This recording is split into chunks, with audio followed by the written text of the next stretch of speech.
Eu vou resolver agora o exercício número 38 do capítulo 7 do livro do Cengel e Bowles, que trata do assunto entropia. Eu vou ler o enunciado. Um conjunto pistão-cilindro ideal mantém a pressão constante 5 litros de água líquida saturada a 150 kPa. Uma resistência elétrica instalada em seu interior é ligada e são transferidos 2.200 kJ de energia para o vapor. Represente a transformação em um diagrama TS e também no diagrama pH e determine a variação da entropia da água ao final desse processo. Então a situação inicial é representada aqui à esquerda. Nós vamos batizar esse estado inicial de 1. Eu tenho água líquida saturada a 150 kPa. Os pezinhos são desenhados aqui dessa forma para indicar que o processo todo vai ser feito a pressão constante. A resistência é ligada, calor é transferido, aquece a mistura, até uma situação final batizada aqui de 2, e é definida após a transferência de 2.200 kJ. Primeiro passo, representar a transformação num diagrama de equilíbrio que você tenha conforto. Vamos pegar agora o TS, temperatura e entropia. No caso, a transformação é isobárica, então tudo vai ocorrer sobre a isobárica 150 kPa.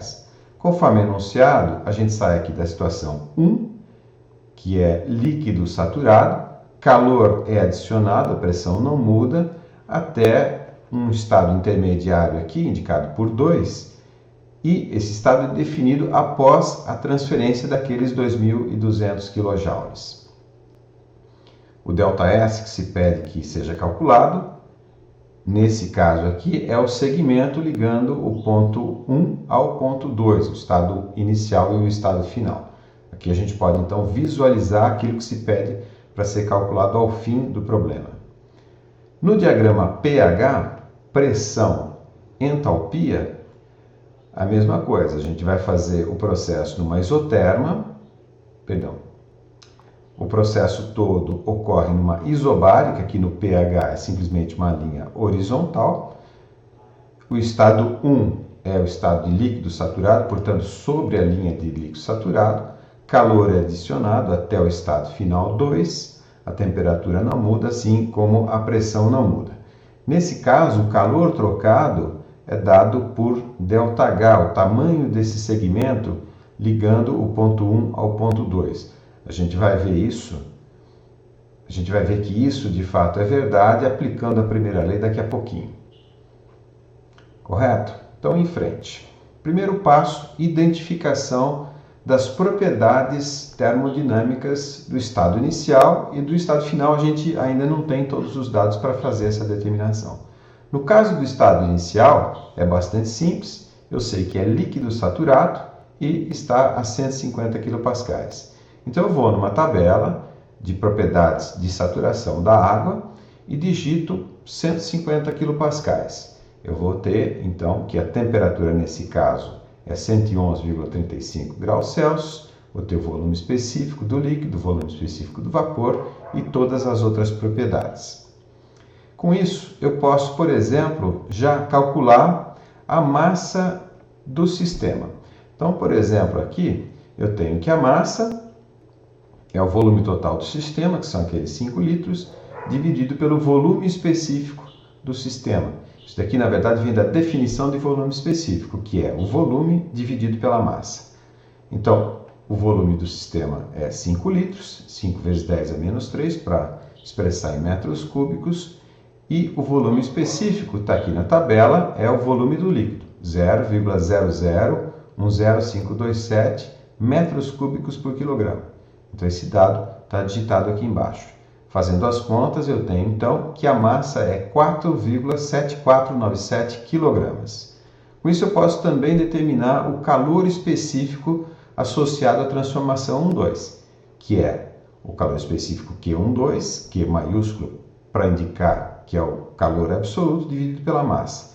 Então, eu tenho os 2.200 kJ divididos por 4,7497 kg, que resulta num calor específico de 463,168 kJ por quilograma. Na sequência, eu vou agora aplicar a primeira lei para esse sistema, para aquela massa que está confinada no sistema pistão-cilindro. Então, eu vou considerar isso como sistema fechado e vou escrever a primeira lei para esse sistema fechado. Então, está aqui Q12, que é o calor transferido, menos W12, que é o trabalho exportado, igual a energia interna no estado 2 menos a energia interna no estado 1. O trabalho executado durante o processo, já que a pressão é constante, eu posso calcular como sendo a pressão vezes a variação do volume. Isso daqui vem que o trabalho W12 é a integral de P dV, como P é constante, P sai da integral e fica a integral de dV, que é simplesmente ΔV. Rearranjando esses termos, ou seja, passando essa parcela para o lado direito da igualdade e reagrupando, eu vou ter que Q12 é igual a U2 mais PV2 menos U1 mais PV1. Isso é exatamente a definição da entalpia. Então, eu vou ter ao final que Q12, o calor específico trocado, é a diferença das entalpias, H2 menos H1. Então, rearranjando, com isso eu posso calcular a entalpia no estado final 2, já que eu tenho a entalpia no estado inicial 1, que é justamente a entalpia do líquido, 467,13. Fazendo todas as contas, e eu já estou simplificando, não estou mostrando todas as contas, eu vou ter ao final que H2, a entalpia no estado final, é 4.930,318 kJ por quilograma. Com isso, eu posso também calcular o título da mistura, que é H2 menos H líquido, lembrando que H líquido é igual a H1, dividido pelo H do vapor menos H líquido. Fazendo as contas, eu vou ter que o título é 0,20,808, e isso é adimensional, quilogramas por quilograma. Fazendo as contas, eu vou ter que S2 é igual à entropia do líquido, mais X vezes a entropia do vapor menos a entropia do líquido. A entropia do líquido a gente sabe que é igual a S1, que está aqui, 1,4337. Então, eu vou reescrever, S2 é igual a S1 mais X vezes a entropia do vapor, que é o 7,2230, menos a entropia do líquido, que é igual a S1, que é o 1,4337. Colocando todos os valores que eu tenho, o título eu acabei de calcular, vou ter finalmente que S2 é igual a 2,6383 kJ por quilograma. E eu posso calcular finalmente a variação da entropia, que é a massa vezes S2 menos S1, substituindo os dados que eu tenho, eu vou ter finalmente que ΔS é 5,721 kJ por quilograma. Esse resultado eu também poderia ter obtido de outra forma, de uma forma talvez um pouco mais direta, usando as próprias funcionalidades do RefProp. Quer ver como? Eu tenho, por exemplo, aqui no estado inicial, é sobre a linha de saturação, então digitando 150 kPa e, como se trata de líquido saturado, eu posso digitar aqui 0 para o título, é líquido saturado, e eu tenho já todos os dados do estado inicial. Sobre o estado final, eu tenho, por exemplo, o título que eu calculei, e antes de calcular o título eu tinha a entalpia. Então eu posso, por exemplo, vir aqui nessa situação, nessa tabela de estados especificados, digitar 150 kPa, porque eu sei que isso vai estar em 150 kPa, e, por exemplo, digitar que a entalpia vai ser 930,31. Ou, alternativamente, digitar o título, 0,20,808.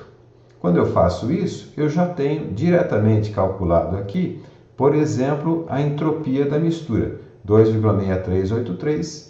Eu tinha a entropia do estado inicial, dado por título igual a 0, por exemplo, e com isso eu posso fazer as contas e chego exatamente no mesmo resultado. Correto? Então é isso.